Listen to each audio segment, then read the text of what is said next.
Hello दोस्तों, जय हिंद। स्वागत है फिर से आप सभी का एक बार आपके अपने यूट्यूब चैनल एमएस की पाठशाला में। आई होप आप सब लोग बहुत अच्छे होंगे और आपकी पढ़ाई भी बहुत अच्छी तरीके से चल रही होगी। जैसा कि आप सब लोग देख पा रहे हो, हम लोग बातचीत कर रहे हैं अध्याय नंबर 2 यानी वैद्युत रसायन के बारे में। ठीक, यानी कि इलेक्ट्रोकेमिस्ट्री नामक चैप्टर हम लोग अच्छी तरीके से सीख रहे हैं। ठीक, जैसा कि आप लोग देख भी पा रहे हो, हम लोग आज बातचीत करने वाले हैं लेक्चर नंबर 8 यानी इस चैप्टर का लेक्चर नंबर 8 आज हम लोग लेकर के आए हैं। इससे पहले हम 7 लेक्चर में इस चैप्टर को अच्छी तरीके से सीख चुके हैं। ठीक, और आज का जो टॉपिक है हमारे पास में कोलराउस का नियम। ठीक, मोस्ट इंपॉर्टेंट टॉपिक है आपके बोर्ड एग्जाम के लिए, इसलिए इसको आपको बहुत अच्छी तरीके से ध्यान में रखना है। ठीक, ये आपको 2 तरीके से सीखना है, मोलर चालकता के लिए और तुल्यांकी चालकता के लिए। ठीक है, हम लोग बहुत अच्छी तरीके से इसको सीखेंगे। कोलराउस का नियम क्या होता है, ठीक, इससे आपके न्यूमेरिकल भी एग्जाम में पूछे जाते हैं। ठीक, इसलिए आपको इसे बहुत अच्छी तरीके से सीखना है, इसके फॉर्मूले बनाना सीखना है, कैसे कैसे सारी चीज़ें आपको धीरे धीरे समझ में आ जाएंगी। ठीक है, चलिए अब हम लोग स्टार्ट करते हैं। ज़रा ध्यान से देखिए। ठीक, इसको हमें 2 तरीके से पढ़ना पड़ेगा। ठीक, जो कोलराउस का नियम है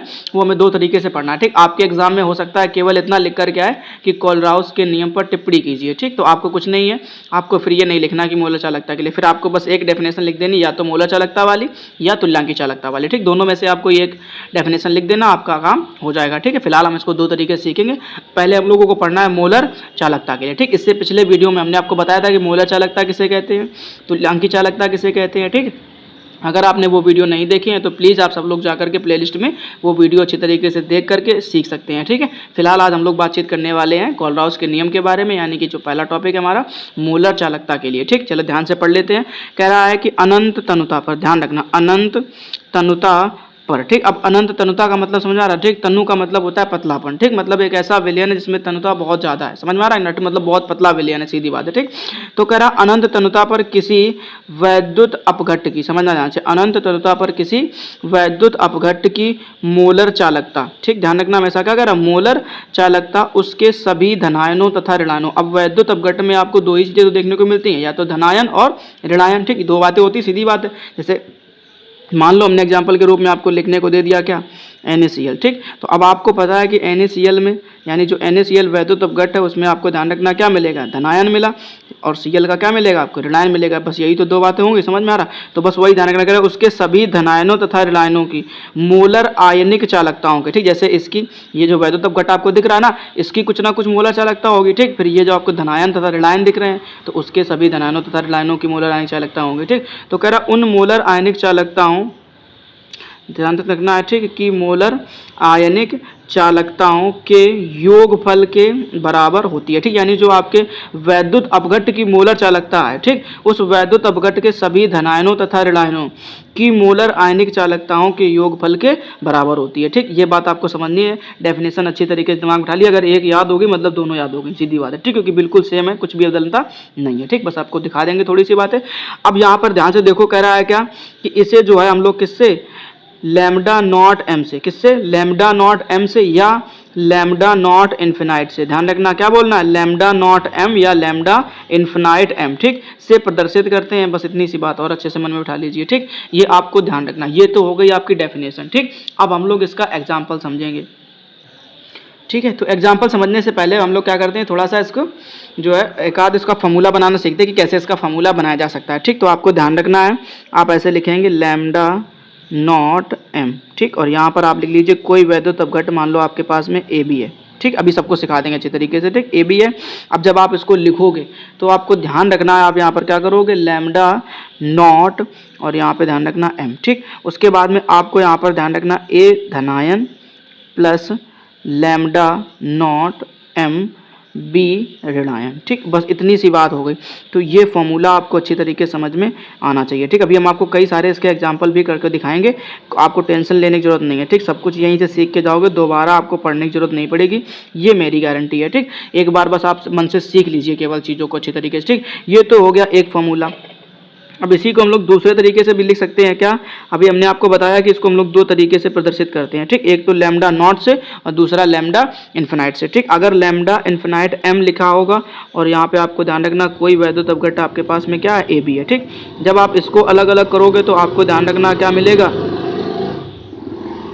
ठीक है, तो आपको ध्यान रखना यहाँ पर क्या मिलेगा, लैम्डा नॉ इन्फिनाइट एम। ठीक, और यहाँ पर क्या करना, ए धनायन, ठीक, प्लस लैम्डा इन्फिनाइट एम और यहाँ पे ध्यान रखना क्या, बी ऋणायन। ठीक, तो इस तरीके से ये एक और आपको फॉर्मूला देखने को मिल गया। ठीक, अब आप दोनों में से किसी एक फॉर्मूले को यूज करो, कोई तकलीफ की बात नहीं है। ठीक, चाहे ऊपर वाला लिखो, बट एक बस याद रखना है कि अगर नॉट से प्रदर्शित करा है तो यहाँ पर भी नॉट लिखना, यहाँ पर भी नॉट लिखना। ठीक, अगर आपने इन्फिनाइट से प्रदर्शित करा है तो यहाँ पर भी इन्फिनाइट लिखना और यहाँ पर भी इन्फिनाइट लिखना। ठीक, बस इतनी बात आप याद रख लो, बाकी आपको कुछ भी टेंशन लेने की जरूरत नहीं है। समझ में आया? ठीक, अब चलो हम लोग थोड़ा सा एक आध इसके एग्जाम्पल सॉल्व कर लेते हैं। ठीक, जैसे हमारे पास में एग्जाम्पल में लिखा हुआ है पहला NaCl, क्या मिलेगा आपको? NaCl। ठीक, जैसे हमारे पास में मान लो एग्जांपल क्या मिल गया? NaCl। ठीक, अब NaCl में पहले तो आप यहाँ समझ लो कि इसके आयनों में बदल दो इसको। ठीक, तो आयनों में बदलोगे तो पता है आपको क्या कि सोडियम के ऊपर चार्ज कैसा मिलेगा? सिंगल का प्लस। ठीक, और उसके बाद अगर हम बात करें किसकी इसकी Cl की, तो Cl के ऊपर कैसा चार्ज मिलेगा? सिंगल का माइनस। ठीक, अब जब यहाँ से आप फॉर्मूला बनाएंगे तो आप लिखेंगे, हम चलो ऊपर वाले से बना लेते हैं, आपको नीचे से वाले बनाना तो नीचे वाले से बना लेना। ठीक, अब जो आपका वैद्युत अपघट्ट AB था उसकी जगह आप क्या लिखेंगे? NaCl लिखेंगे। ठीक, उसके बाद में आप ध्यान से देखिए बराबर, फिर आपको क्या करना है यहाँ पर कि लैम्डा नॉट M। ठीक, और यहाँ पर आप क्या लिखेंगे? Na plus. ठीक, फिर उसके बाद में प्लस, फिर लैम्डा नॉट M और यहाँ पर क्या लिख देना? Cl minus. ठीक, बस इतनी सी बात है। अब यहाँ से ये आपका एग्जाम्पल सॉल्व हो गया। बस इतना करना और कुछ खास नहीं होता है इसमें। समझ में आ रहा? बस इतना इतना आप अगर लिख दिए जा करके तो समझ लो 2 नंबर आपके तैयार हो गए। जो भी कोलराउस का नियम आएगा ये समझ लो 2 नंबर से कम में नहीं पूछा जाना है और बहुत आसान सी बात है। ठीक, आप लोग देख पा रहे होगे कि कितना आसान होता है इसको सॉल्व करना, इसको समझना। ठीक, बस याद कर लीजिए एक बार, देखो जरा ध्यान से एक बार फिर से इसकी डेफिनेशन आपको हम समझा देते हैं। कहता है ना कि अनंत तनुता पर, समझना ध्यान से, क्या कह रहा है? अनंत तनुता पर किसी वैद्युत अपघट्ट, अब वैद्युत अपघट्ट क्या हो गया आपका? AB, तो अब ये इसको नॉट का मतलब होता है अनंत, क्या होता है? अनंत होता है। ये बात आपको समझना है। जैसे यहाँ पर इन्फिनिटिव लिखा हुआ बट यहाँ पर नॉट लिख दिया गया, कोई दिक्कत नहीं। तो बस इतना ध्यान रखना। कह रहा है किसी अनंत तनुता पर, ठीक, ये कोई वैद्युत अपघट्ट, कह रहा किसी वैद्युत अपघट्ट की मोलर चालकता, अब ये पूरी की पूरी क्या हो गई? मोलर चालकता। कह रहा उसके सभी धनायनों, अब इस वैद्युत अपघट्ट का धनायन क्या मिलेगा? A+ और ऋणायन का मिलेगा B-। ठीक, तो कह रहा उसके सभी धनायनों तथा ऋणायनों, समझना ध्यान से, उसके सभी धनायनों तथा ऋणायनों की मोलर आयनिक चालकताएं, अब ये क्या हो जाएंगी? इसकी मोलर आयनिक चालकता हो जाएंगे। ठीक, कह रहा के योगफल के बराबर। ठीक, अब देखो यहाँ पर योग कर दिया, नहीं कहता प्लस लगा दिया, तो कह रहा इन दोनों के योगफल के बराबर ये वाली मोलर चालकता होगी। ठीक, बस इतनी सी परिभाषा होती है। इसे हम लोग लैम्डा नॉट M या लैम्डा इन्फिनिटिव से प्रदर्शित करते हैं और कुछ खास इसमें है नहीं, सीधी बात। ठीक, तो एक एग्जाम्पल आपको समझ में आ गया। ठीक, चलिए अब हम लोग एक एग्जाम्पल और सॉल्व कर लेते हैं। ठीक है, तो अब हमारे पास में जो दूसरा एग्जाम्पल है वो ये है बेरियम क्लोराइड। ठीक, क्या ध्यान रखना आपको? बेरियम क्लोराइड आपको याद रखना है। ठीक, यानी कि BaCl2। ठीक, यानी ये हो गया आपका क्या? Barium chloride. ठीक, अब अगर हम आपसे कहते हैं इनको अलग अलग करो, पहले आयनों में वियोजित करो। ठीक, तो आपको यहाँ पर ध्यान रखना है कि अगर हम बात करेंगे बेरियम के ऊपर, तो बेरियम के ऊपर कैसा होता है? डबल का प्लस होता है और Cl के ऊपर कैसा होता है? सिंगल का माइनस। ठीक, ये तो आपको मिल गई देखने को क्या? आयनों की संख्या। ठीक, अब बट अगर हम आपसे कह दें इसका फॉर्मूला बना के दिखाओ, तो आप क्या लिखोगे कि लैम्डा नॉट M। ठीक, और यहाँ पे आपको फॉर्मूला लिखना है उस वैद्युत अपघट्ट का, यानी BaCl2 यानी बेरियम क्लोराइड। ठीक, जब अब आपको इसको आगे सॉल्व करोगे तो लिखोगे क्या? Lambda naught M। ठीक, और यहाँ पे ध्यान रखना क्या लिखना आपको? Ba+2। ठीक, ये तो धनायन हो गया, प्लस फिर उसके बाद क्या करोगे? Lambda naught M। ठीक, यहाँ पे ध्यान रखना क्या लिख देना? Cl minus. ठीक, इस तरीके से ये क्वेश्चन हो जाएगा। ठीक है, तो इस तरीके से आपका ये फॉर्मूला बन जाएगा। ठीक, अब कुछ नहीं, यहाँ पर आपको ध्यान रखना है। अब एक छोटी सी बात और समझनी है आपको, वो ये है क्या कि यहाँ पर आपने देखा क्या? ध्यान से देखो। ठीक, कि यहाँ पर आप देखो ध्यान से कि क्लोरीन के कितने मॉलिक्यूल आपको दिख रहे हैं? 2। ठीक, बट यहाँ पर आपने कितना यूज करा? 1। तो बस इतना ध्यान रखना, जितने जिसके मॉलिक्यूल होते हैं, समझना, जिसके जितने मॉलिक्यूल होते हैं बस उससे उसमें गुणा करा देना। जैसे यहाँ पर बेरियम का देखो कितना था? 1 ही था। अब यहाँ पर गुणा 1 से कराओ या ना कराओ कोई फर्क नहीं पड़ता, जैसा आपने ऊपर वाले में करा था। सोडियम का 1 था, Cl का भी 1 था, यहाँ पर कराया या ना कराया 1 का कोई मतलब नहीं निकलता। बट यहाँ पे ध्यान रखना Cl के कितने मॉलिक्यूल हैं? 2। तो याद रखना आपको यहाँ पर कितने से? 2 से मल्टीप्लाई भी कराना पड़ेगा। ठीक, आई होप आप लोगों को ये चीज़ बहुत अच्छी तरीके से समझ में आ रही होगी। ठीक, चलिए हम लोग एक एग्जाम्पल और सॉल्व कर लेते हैं, बाकी सब कुछ आसान लगेगा। ठीक है, बस इसको और देख लेते हैं लास्ट एग्जाम्पल को, फिर हम लोग आगे तुल्यांक की चालकता के लिए कोलराउस का नियम सीखेंगे। ठीक, अब हमारे पास में जो अगला एग्जाम्पल है वो है एल्यूमिनियम सल्फेट का। ठीक है, किसका एग्जाम्पल है? एल्यूमिनियम सल्फेट का। तो एल्यूमिनियम सल्फेट का फॉर्मूला सबको याद होना चाहिए, क्या होता है? Al2SO4 का होल थ्राइस। ठीक, अब जब हम आपसे कहते हैं कि इसको अलग अलग करके दिखा दो, ठीक, तो आपको पता ही है क्या कि अगर हम एल्यूमिनियम के ऊपर निकालेंगे तो चार्ज कैसा दिखेगा, प्लस का 3 दिखेगा, ठीक। और अगर हम बात करेंगे किसकी, SO4 यानी सल्फेट की, तो यहाँ पे आपको चार्ज कैसा दिखेगा, माइनस का 2 दिखेगा, ठीक। इतनी बात ध्यान में रखना अच्छे तरीके से, ठीक है। अब अगर हम आपसे कहते हैं इसके लिए हमें फॉर्मूला बना के दिखाओ, तो आप क्या करोगे कि लैम्डा नॉट m, ठीक। और यहाँ पे आप फॉर्मूला लिख देना किसका, Al2SO4। अब SO4 का क्या लिखना है यहाँ पर, होल थ्राइस, ठीक। तो इस तरीके से ये एक आपका हो जाएगा फॉर्मूला, ठीक। अब इसको जब आगे सॉल्व करोगे तो आपको मिलेगा लैम्डा नॉट m, ठीक। अब देखो एल्यूमिनियम पे आपने जब आयन बनाया तो आपको क्या मिला, एल्यूमिनियम 3+ का धनायन मिला, ठीक। प्लस उसके बाद और आगे चलोगे तो लैम्डा नॉट m, और यहाँ पर आपको क्या मिलेगा, SO4 का क्या मिलेगा, SO4 का 2- वाला आयन, ठीक। अब यहाँ पे एक चीज़ समझो क्या, कि सल्फेट के देखो कितने मॉलिक्यूल दिए गए हैं, 3, ठीक। कितने दिए गए हैं, 3 दिए गए, ठीक। और एल्यूमिनियम के कितने मॉलिक्यूल दिए गए हैं, 2। तो बस उतने से ही गुणा करा देना और कुछ नहीं करना। तो एल्यूमिनियम में कितने से गुणा करा दो, 2 से, क्योंकि 2 मॉलिक्यूल थे। और सल्फेट में कितने से करा दो, 3 से, क्योंकि 3 मॉलिक्यूल थे। बस इतनी सी बात है, ठीक। चलिए, तो अब आप लोगों को अच्छी तरीके से ये तीनों के तीनों एग्जाम्पल समझ में आ गए होंगे, ठीक। उम्मीद करता हूँ आप लोग जल्दी ही इन एग्जाम्पल को अच्छी तरीके से सीख पाओगे, ठीक। चलिए ध्यान से, अब हम लोग देखेंगे इसके नेक्स्ट पार्ट, यानी कि मूल तुल्यांकी चालकता के लिए कोलराउस का नियम, ठीक। ये बताओ जरा पहले आप लोगों को ये समझ में आ गया, नहीं आ गया अच्छी तरीके से, ठीक। अब अगर समझ में आ गया है तो आप लोग प्लीज़ कमेंट बॉक्स में इसका जवाब जरूर दे दीजिएगा, ठीक। चलिए फिलहाल अब हम लोग देखते हैं इसके नेक्स्ट पार्ट के बारे में, ठीक है। अब नेक्स्ट पार्ट में जो है वो हमको सीखना है क्या,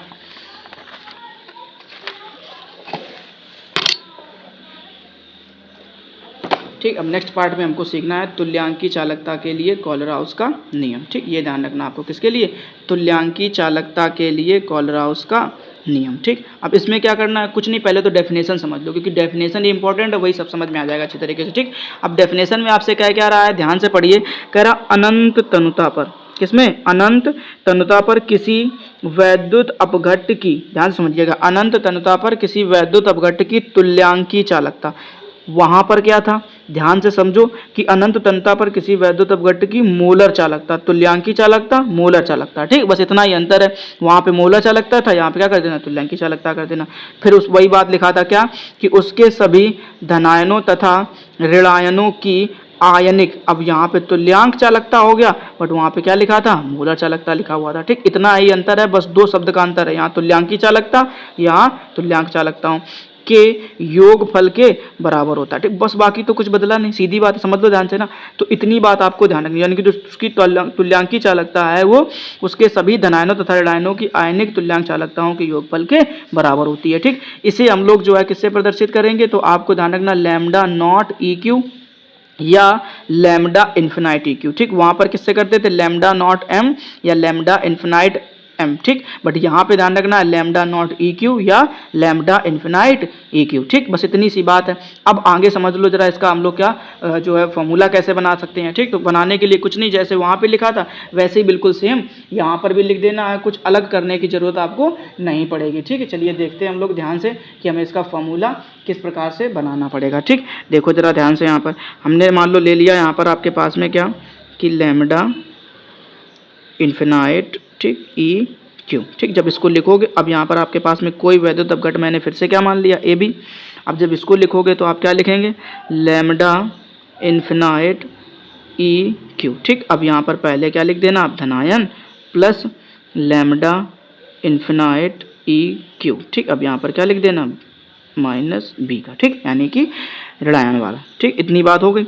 अब इसको यहाँ पर लिख दिया आपने, तो ये तो एक बन गया फॉर्मूला, ठीक। अब इसी का अगर हम आपसे कहते हैं क्या, दूसरा बना करके दिखाओ मैं, ठीक। अब दूसरा बनाने के लिए क्या करोगे आप, इस बार नॉट ले लेना, खत्म बात, ठीक। तो लैम्डा नॉट EQ, फिर यहाँ पे क्या करना, वैद्युत अपघट्ट AB ले लेना, बराबर, अब यहाँ पर लिखोगे तो क्या लिखना, लैम्डा नॉट EQ, और यहाँ पर क्या कर देना, A प्लस कर देना, और प्लस लैम्डा नॉट EQ, ठीक। और यहाँ पर ध्यान रखना, यहाँ पर क्या कर देना, B माइनस कर देना, ठीक। बस ये दोनों फॉर्मूले बन गए, नहीं बन गए, ठीक। सेम उसी तरीके से हैं, कुछ अंतर है क्या, बिल्कुल भी कोई अंतर नहीं है, जरा सा भी अंतर नहीं है, ठीक। बस इतना ध्यान रखना, वहाँ पे अपन पढ़ रहे थे मोलर चालकता, तो वहाँ पर M ले रहे थे, बट यहाँ पढ़ रहे हैं तुल्यांकी चालकता, इसलिए यहाँ पर क्या ले रहे हैं, EQ ले रहे हैं, ठीक। बस इतना ध्यान रखिएगा, और कुछ खास अंतर नहीं देखने को मिलेगा सब में, ठीक। अब हम लोग इसके भी जैसे उसके एग्जाम्पल करे थे वैसे इसके भी एग्जाम्पल हम लोग सीख लेते हैं धीरे धीरे, ठीक। चलिए ध्यान से पहला एग्जाम्पल हम लोग सीखते हैं, ठीक। अब हमारे पास में जो पहला एग्जाम्पल है वो ये दिया गया है, कह रहा है क्या, एल्यूमिनियम सल्फेट का ही ले लो। क्या ले लो आप? एल्यूमिनियम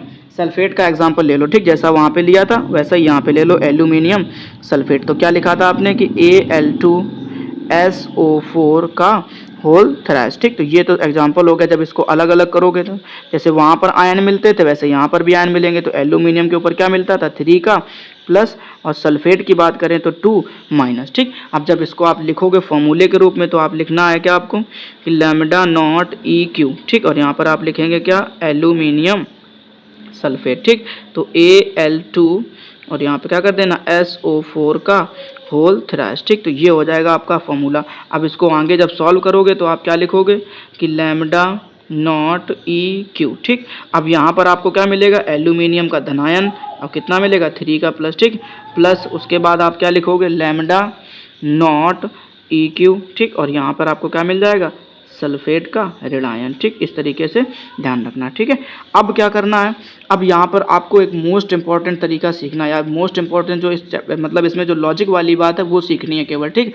अभी आपने पीछे देखा था क्या कि जिसके जितने मॉलिक्यूल थे आप उसी से उससे क्या करते थे? गुणा करा देते तुरंत। जैसे यहाँ पर एल्यूमिनियम के पास में थे 2, तो आपने यहाँ पर कितने से गुणा कराया था? 2 से। और इसके पास में कितने थे? 3, तो आपने कितने से गुणा करा दिया था? 3 से, ठीक। बट यहाँ पे ध्यान रखना, यहाँ पे वो गलती मत करना जिसके जितने मॉलिक्यूल हैं उससे उसका कोई संबंध नहीं होगा, सीधी बात है, ठीक। जैसे सल्फेट के कितने मॉलिक्यूल हैं? 3, तो इसका सल्फेट से कोई मतलब नहीं होगा। इतनी बात दिमाग में बिठाओ अच्छी तरीके से, ठीक। अब क्या करना है? जैसे यहाँ पर एल्यूमिनियम के कितने हैं? 2, तो इस 2 का संबंध इस एल्यूमिनियम से बिल्कुल भी नहीं होने वाला है, ठीक। अब करना क्या है? अब करना सिर्फ आपको इतना है कि जिसका मॉलिक्यूल है उसको छोड़कर दूसरे वाले के साथ में डिवाइड कर देना है। समझ में आ रहा है? दूसरे वाले के साथ क्या कर देना? डिवाइड कर देना। डिवाइड करने का मतलब भाग कर देना, ठीक। कैसे? देखो जरा ध्यान से यहाँ पर, ठीक है। जैसे यहाँ पर देखो एल्यूमिनियम के कितने लिखे हुए हैं? 2। अब 2 लिखे तो एल्यूमिनियम को छोड़ दो, पड़ोसी के पास में भेज के क्या कर दो? डिवाइड कर दो। तो आप यहाँ पर क्या करेंगे? 1/2 कर देंगे। बताओ कोई दिक्कत हुई क्या? ठीक। इधर देखो सल्फेट का कितना है? 3, तो सल्फेट को छोड़ दो, पड़ोसी के पास लेकर के क्या कर दो? डिवाइड कर दो। तो यहाँ पर क्या कर देना? 1/3 कर देना। लो, हो गया एग्जाम्पल खत्म काम, ठीक। तो इतना आसान है, समझ लो ध्यान से, ठीक। कोलराउस का नियम। अब लिखना बस आना चाहिए कि तरीका कैसे होता है लिखने का, बस, और कुछ भी कठिन नहीं होता ना। लोग देख करके डरते हैं, ठीक। आप लोग देख करके डरते हो कि यार कितना टफ है ये ना। देखो कितना टफ लग रहा है क्या आपको? बिल्कुल भी टफ नहीं है, ठीक। बहुत ही आसान सी चीज़ है, आराम से आप देख करके इसको समझ पा रहे होगे, ठीक। बस आपको लिखने का तरीका पता होना चाहिए कि लिखा कैसे जाए, ठीक। बाकी कठिन कुछ भी नहीं होता। समझ में आया कि नहीं आया? ठीक है, चलो अब हम लोग एक एग्जाम्पल और सॉल्व कर लेते हैं। जैसे हमारे पास में मिल जाएगा क्या? एल्यूमिनियम क्लोराइड, ठीक। तो आपको यहाँ पर ध्यान रखना, एक एग्जाम्पल हमारे पास में और है, और वो है क्या? एल्यूमिनियम क्लोराइड, यानी Al2Cl3, ठीक। ये बात आपको ध्यान रखना। तो ये हो गया क्या? एल्यूमिनियम क्लोराइड का। अब जब आप इसको अलग अलग करोगे तो फिर से आपको पता है कि एल्यूमिनियम के ऊपर कितना दिखेगा? 3 का प्लस, और Cl के ऊपर कितना दिखेगा? सिंगल का माइनस, ठीक। अब अगर आपसे कोई कह दे इसका फॉर्मूला बना के दिखाओ, तो आप कैसे लिखोगे कि लैम्डा नॉट EQ, ठीक। और उसके बाद आप यहाँ पर क्या कर देना? एल्यूमिनियम क्लोराइड, ठीक। तो अब एल्यूमिनियम क्लोराइड लिख दिया, ठीक। अब आगे सॉल्व करोगे तो क्या लिखोगे कि लैम्डा नॉट, और यहाँ पे क्या कर देना आप? EQ, ठीक। और इधर पे आपका क्या हो जाएगा? एल्यूमिनियम 3+, ठीक। देखो धनायन लिखना आपको तो धनायन लिख दिया, प्लस फिर यहाँ पे क्या करना है कि लैम्डा नॉट EQ, ठीक। अब इस बार क्या लिखना है? ऋणायन का, तो ऋणायन में क्या मिलेगा आपको? Cl सिंगल का माइनस, ठीक। इतना तो लिख दिया आपने, बट जो इंपॉर्टेंट बात आपको हमने बताई है वो क्या है, उस पर फोकस करो जरा ध्यान से, ठीक। तो यहाँ पर देखो एल्यूमिनियम के कितने मॉलिक्यूल दिए गए? 1।